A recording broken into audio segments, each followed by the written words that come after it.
قول الأول سبحان الله علشان في حاجة هتحصل مش ممكن تشوفها إلا مرة واحدة في حياتك. آخر مرة اتشافت كانت من حوالي 375 سنة. النهار هيتحول لليل والظلام هيحل على العالم لمدة 80 دقيقة وممكن توصل لساعتين. لحظات ساحرة تستعد الأرض لاستقبالها يوم 8 إبريل 2024. بيقولك إيه يا سيدي بقى؟ إن القمر هيمر أمام الشمس علشان يعلن عن نفسه ويقول لها أنا جيت أهو، أنا موجود، وهيغطي نور الشمس وهيحجبه عن الأرض اللي هتضلم فجأة. بيقولك إن القمر هيفضل قاعد مرخم كده شوية وحاجب النهار لمدة 80 دقيقة بحالها، يعني ساعة وتلت بالتمام والكمال. الناس هيكونوا مش عارفين يعملوا إيه أو يتصرفوا إزاي، وممكن الموضوع يستمر لحد ساعتين بحالهم. تعالوا كده نسرح بخيالنا بعيد شوية ونقول الظاهرة دي لو كانت حصلت وما كانش عندنا وسائل علمية تقول لنا إنها ممكن تحصل. شوف بقى المفاجأة، كان هيبقى شكلها إيه عليك وإنت بتشوف النهار فجأة اتحول لليل وبدون أي مقدمات؟ طبعاً أكيد هتقول إن القيامة قامت والناس هتفضل تجري وتلف حوالين بعضها وتنزل وتسجد لربنا وتقول سبحان الله.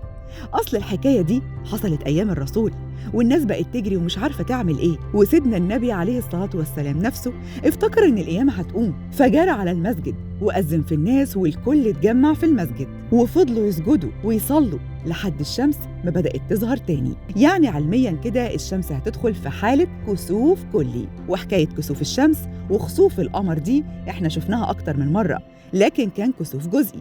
إنما الكسوف الكلي ده مفيش حد في العالم شافه، واللي شافه كانوا عايشين من 300 سنة وكلهم طبعاً رحلوا عن عالمنا. يعني الحدث ده ممكن تعيش حياتك كلها ما تشوفوش أصلاً، ولو شفته هتشوفه مرة واحدة بس، لأنه زي ما قلت لك بيحصل كل 375 سنة. إلا بقى لو ربنا كرمك وعشت لك يجي 400 سنة كده، ما انت قادر وتعملها يا مان. ايه بقى هو الكسوف الكلي ده وايه اللي هيحصل بالظبط علشان نبقى مستعدين وجاهزين؟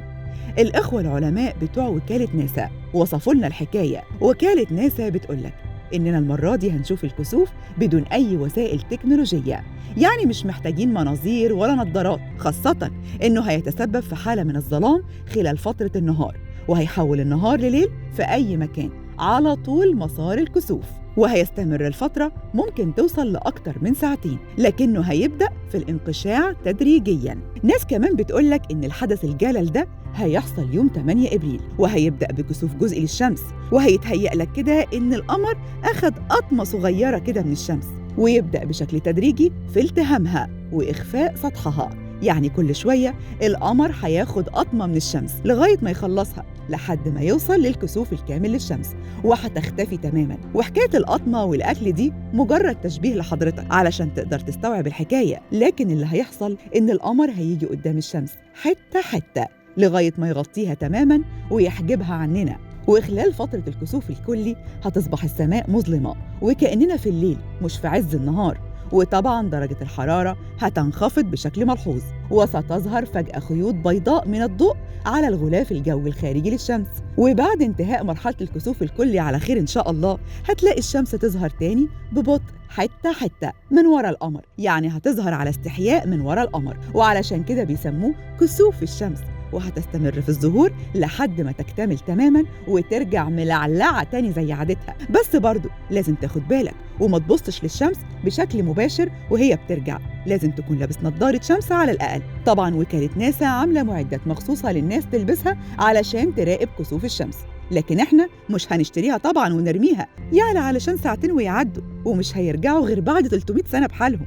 النضارة الشمس كفاية قوي يا مان، بس تكون نضارة كويسة علشان تحمي عينيك. بس لازم تعرف إن الوكالة بتاعت ناسا بتحذر وبتقول إن النظر للشمس في الوقت ده مش هيكون آمن عليك حتى لو لبست نظارة، وفي حال قررت مشاهدة الكسوف من خلال الكاميرات أو المناظير أو التلسكوبات يجب شراء مرشح شمسي خاص. والمرة الوحيدة اللي ممكن خلالها رؤية كسوف الشمس بالعين المجردة هي خلال لحظات الكسوف الكلي، يعني لما تلاقي الدنيا ضلمت ابقى بص براحتك يا سيدي على الشمس، ما انت كده كده مش هتشوفها لأنها هتكون اختفت. أما بمجرد ما يبدأ القمر في الكشف عن سطح الشمس مرة تانية يمكن العودة لمشاهدة الحدث من خلال معدات الحماية لتجنب الإصابة، وهو ده اللي هيحصل يوم 8 إبريل المقبل. وربنا يحفظنا ويحفظكم من كل سوء إن شاء الله. بس برضو برجع وأتخيل إن الكسوف الكلي ده هيحصل فجأة وإحنا ما نكونش عارفين ومستعدين، ساعتها هنخاف ونقول القيامة خلاص قامت، وده بيذكرنا بيوم القيامة الحقيقي اللي ممكن يقوم فجأة من غير ما نحس. فلازم نقول سبحان الله وندعي ربنا ساعة الكسوف الكل دوت والخسوف بتاع القمر، وندعي باللي نفسنا فيه، وإن شاء الله ربنا هيستجاب لنا. علشان كده أنا عايزة أقول لكم دعوتنا لربنا في الوقت ده إن شاء الله هتكون مستجابة، ربنا يتقبل مننا ومنكم. وكمان لازم نشكر ربنا على نعمة العلم اللي خلتنا نعرف الحدث الكوني الكبير ده قبل وقوعه بأسابيع، وما نخافش ونترعب، بس برضه خافوا من يوم القيامة وخدوا بالكم ونبهوا أولادكم، وربنا يحمينا ويحميكم. ما تنسوش تشتركوا في قناة مصر اليوم على يوتيوب وتفعلوا زر الجرس علشان يوصل لكم كل الأخبار أول بأول.